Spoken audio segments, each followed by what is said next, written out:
Olá, muito persistente e leal, é um político muito competente. Natural de Santo Ângelo, filho do seu Davu e da Dona Maria, é bastante caseiro. Nos momentos de lazer, gosta de cultivar o seu jardim e conviver com os 8 cães que possui. O companheiro da Cleusa dedicou-se à Secretaria de Obras de Campo Bom durante 16 anos. E em 2012, o pai do Bruno e da Fabiane foi reeleito prefeito da cidade. Hoje teremos uma conversa de peso com Faisal Caran. Seja muito bem-vindo, Faisal, para a gente ter essa conversa de peso aqui. Obrigado, Rodrigo. É um prazer enorme estarmos aqui, né? E uma oportunidade também para falarmos da nossa cidade e da região, por que não, né? E de ti. Comecei que já tendo uma novidade aqui, origem jordaniana, Davu, né? O pai. Como é que foi esse encontro aí entre um jordaniano e essa brasileira? É uma história, ela é bastante longa, a gente coloca assim, né, Rodrigo? Mas ela tem a sua origem nos anos de 1958, né, mais precisamente, quando meu pai veio, com 17 anos, da Jordânia para o Brasil, parando no Porto de Santos, depois de 45 dias dentro do navio. Quer dizer, são coisas assim que a gente não consegue nem imaginar no mundo que a gente vive hoje, né? E de lá para cá, e ao longo desses anos, ele foi mascate, vendendo de porteira em porteira, de porta em porta, até chegar ao Rio Grande do Sul, passou por Santa Maria e acabou em Bossoroca, terra do ex-governador Olívio, né? A gente coloca assim como referência. E lá conheceu minha mãe, né? Para vocês terem uma ideia, ele levava 7 dias de bicicleta com uma malinha junto, porque tinha que faturar, né? Não era só o namoro na porteira. Né?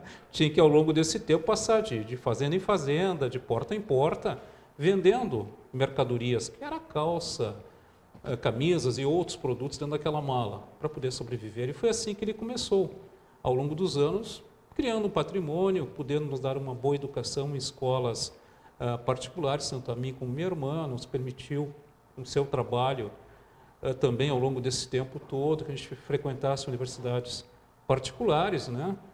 E a gente é extremamente grato a essa relação do jordaniano, que tem uma história muito bonita de trabalho ao longo de seus 63 anos, quando ele faleceu, que nos possibilitou a gente ter um investimento, a gente sempre coloca no bem maior que cada pai e cada mãe deve deixar aos seus filhos, que é a educação, possibilitar a educação, porque o resto não é obrigação do pai e da mamãe. Como é que foi para ti essa cultura? Como é que chegou essa cultura árabe, né? O que tem resquícios, além da tese, do sobrenome, do nome que ele te legou, o que mais ficou em ti dessa cultura? Rodrigo, o que fica é a persistência. Eu sempre coloco assim, acho que essa é uma herança que eu trago do meu pai muito forte e da própria cultura árabe, né? De se dedicar a tudo que se faz. Né? A gente é muito persistente, a gente é muito teimoso muitas vezes. Né? Tu te colocou como teimoso na pré-pauta aqui da entrevista. Qual é o limite entre a tua persistência e a teimosia? Quando é bom e quando deixa de talvez não ser tão bom? Dificilmente eu desisto de alguma coisa que eu acredito. Né? Ela pode até não dar certo, né? Mas eu não sou de desistir das coisas. Né? Então, quando eu acho que eu estou certo, eu vou até o fim. Né? Isso é uma coisa que eu trouxe de casa. Meu pai me passou isso de forma inconsciente. A gente, quando tu convive e ele passa a ser uma referência, que o pai e a mãe são referências, tu agrupa aquilo ali, ou agrega na tua formação. Então eu trouxe isso, e meu pai era comerciante. Meu pai jamais deixou de atender um cliente. Tendo a loja embaixo, morando em cima, era um sobrado, onde nós tínhamos uma loja, meus pais tinham uma loja. A pessoa chegando um sábado de tarde, 5 horas da tarde, depois de fechada a loja, para comprar um par de meia, um exemplo, meu pai descia, deixava de descansar para abrir e vender um par de meia. Entendeu? Então isso é uma persistência, por acreditar que era prazeroso para ele ter um comércio e era prazeroso também ganhar dinheiro. Foi assim que ele formou sua família e manteve ela durante muitos anos. O que é mais forte da tua lembrança? Tu vieste para Campo Bom, para a região, aos 22 anos, né? Uhum. O que tinha mais forte desses primeiros anos de vida lá na tua Santo Ângelo? Bom, a grande diferença, Rodrigo, eu sempre coloco a forma da gente viver, né? Uma cidade menor, uma cidade do interior, que tu não tinha tantos acessos como se tem hoje aos meios de comunicação, à informação rápida, ao tipo de diversão que se tem hoje, as alternativas que se tem. Na época era muito restrito, aquelas brincadeiras onde tu mesmo produzia o teu brinquedo, tu mesmo produzia teu carrinho de mão, tu mesmo criava alternativas, né? E tu tinha um universo mais fechado do que é hoje, a informação era mais lenta. Quando se chegou à televisão colorida, né? Foi uma coisa fantástica na época, né? A Copa do Mundo de 70, a gente guarda essas recordações, né? E que eu trago de infância, eu acho que muito marcou, foi sem dúvida o tipo de liberdade que a gente tinha de brincar sem ter riscos, né? Sem o medo de um assalto, de uma violência, de drogas. Tudo isso a gente tinha liberdade de tomar banho num rio e entre tantas outras coisas que diferenciou, né? Agora, o que sempre me marcou foi essa vontade que meu pai tinha de poder dar uma educação para os seus filhos, para mim, para minha irmã, né? E poder dar o melhor, já que ele não teve oportunidade de estudar, não teve condições para tal, mas ele transferiu esse desejo dele, tanto para minha irmã como para mim, da gente ter uma condição melhor de vida. E isso eles conseguiram dar a gente, né? Isso, muito claro, 2 faculdades tu realizou, né? Formado em administração, e só faltou o trabalho de conclusão em engenharia civil. Exatamente. Né? E isso tu leva também para os teus filhos, sem sombra de dúvida. Sem dúvida nenhuma, né? Apesar do meu filho Bruno hoje ter parado com 2 ou 3 faculdades, né? Não conseguiu se achar ainda exatamente o que ele gostaria de fazer. Bem-vindo aos anos 2015 aí, né? Exatamente, não é diferente, né, da grande maioria. É muita informação. Mas o que ele compensa é que hoje ele faz a gestão de 3 lojas que nós temos aqui de comércio na área de cosméticos, em 3 cidades aqui da região, aonde ele faz a gestão dessas lojas há mais de 2 anos. Então ele compensa a falta do estudo trabalhando. Eu acho que já que não tem e não é prazeroso não ter se encontrado até o presente momento, é no trabalho que ele busca daqui a pouco a realização. E eu acho que isso veio do vô, veio para mim como filho e está se passando para ele. Também tem essa veia de comerciante? Eu tenho loja, meio afastado agora pela função, né? Já são 16 anos que a gente tem comércio, vai para 17 agora. E ele, nos últimos 2 anos, é quem tem comandado. E essa tradição do árabe de ser muito mão fechada, é verdadeira? Olha, Rodrigo, depende da situação, né? Geralmente com os nossos filhos a gente não é mão fechada, né? Pelo contrário. Agora, no dia a dia, sim, nós somos muito controladores, né? Nós somos muito de avaliar o que se gasta, como se gasta. Que é uma qualidade para um administrador público, exatamente, mas nem sempre, né? para os seus eleitores, né? Que gostariam de ter um pouco mais aqui, um pouco mais ali. Como dosa isso no dia a dia? Rodrigo, Campo Bom, falando do município de Campo Bom, né, ele é um pouco diferente dos outros municípios, a gente sempre coloca assim, porque ao longo dos anos, é um município novo, né? Um pouco mais de 56 anos, ali 56 para ser preciso, foram geridos e gerenciados por bons prefeitos. Nós temos uma história de bons administradores, né? Pode ter deixado de fazer tanto quanto o outro fez, mas todos tiveram sempre uma postura de crescimento de cidade, de valorização de cidade. Então, dentro dos seus orçamentos, seus limites, do seu grupo de trabalho, todos eles deixaram heranças muito boas, que foram cultivadas pelos seus sucessores, né?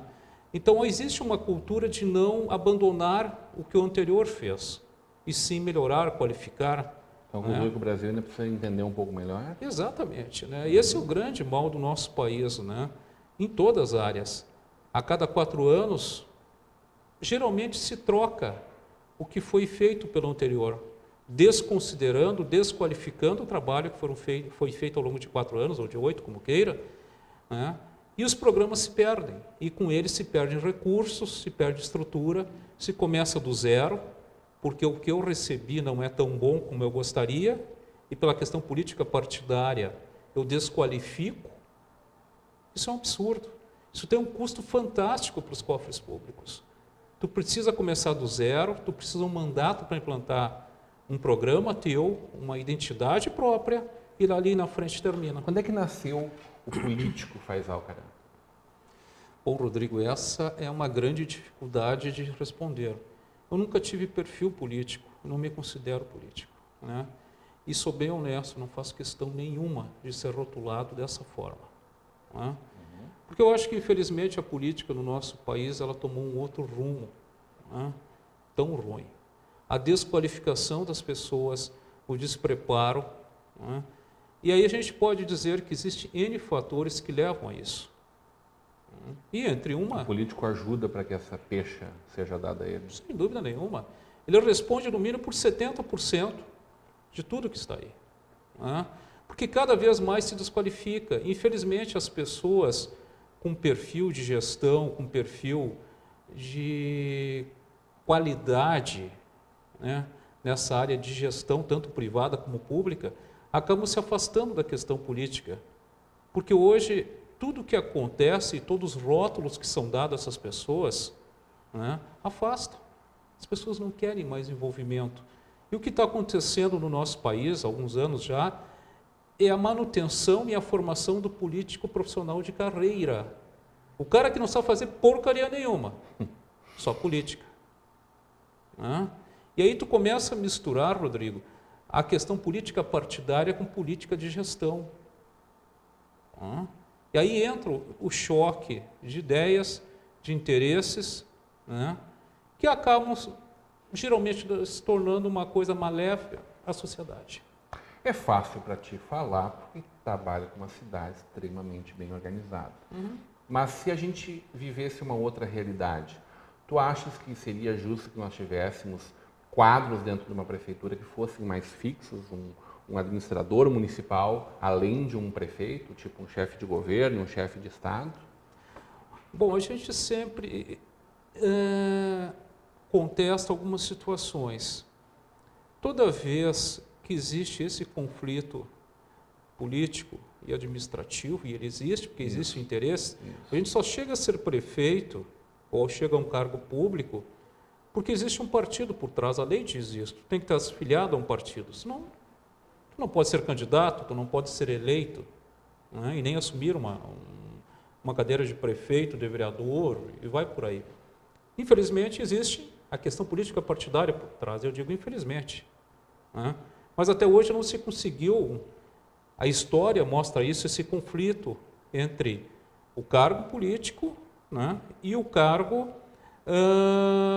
colocamos de forma assim mais clara, de concurso público, o funcionário de carreira. Nós somos extremamente privilegiados, eu coloco assim, ao longo desses 6 anos e meio de gestão, dos nossos 10 secretários que fazem o primeiro escalão de governo, desses 10, 6 são funcionários de carreira. Então, nas principais secretarias... É um índice que provavelmente poucas cidades nesse país, dos mais de 5.500 municípios, tenha, né? Eu não tenho um dado, mas provavelmente... O partido não te cobra por isso? Não existe uma pressão maior para mais cargos políticos, por exemplo? Sempre existe, mas a partir do momento que a administração dá certo, né, como a gente avalia que tem dado através de pesquisas, de trabalhos que a gente tem feito ao longo desse tempo, né, Rodrigo? A gente monitora a administração, tanto a questão política como a questão administrativa, a cada 6 meses. Então, nos deixa muito tranquilo para mantermos, né, e fincarmos o pé, que é assim que vai ser, enquanto estiver dando certo. Muito bem. Vamos falar de Campo Bom? Vamos. Mas isso logo depois do nosso intervalo, hoje numa conversa de peso com o prefeito de Campo Bom, Faisal Caram.